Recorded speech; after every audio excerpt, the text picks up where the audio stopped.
Mumbai Pune एक्सप्रेसवेवर 3 February रोजी झालेल्या भीषण वाहतूक कोंडीत अडकलेल्या प्रवाशांना आता दिलासा मिळणार आहे.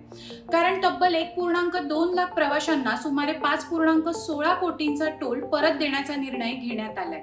तर झालं असं की 3 फेब्रुवारी रोजी खोपोली परिसरात गॅस टँकरचा अपघात झाला होता. या घटनेनंतर एक्सप्रेसवेवर आणि जवळच्या महामार्गावर मोठी वाहतूक कोंडी झाली.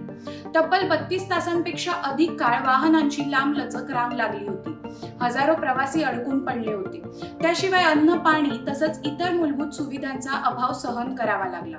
अपघातानंतर प्रशासनाने तातडीने टोल वसुली थांबवण्याचे आदेश दिले होते. मात्र तोपर्यंत काही वाहनधारकांच्या फास्टॅग खात्यातून टोलची रक्कम वजा झाली होती. याच व्यवहारांची माहिती तपासून आता टोलची रक्कम परत केली जाणार आहे. परताव्यात मुंबई पुणे एक्सप्रेसवे तसंच पुणे बंगळुरू महामार्ग यावरील टोलचा समावेश असेल.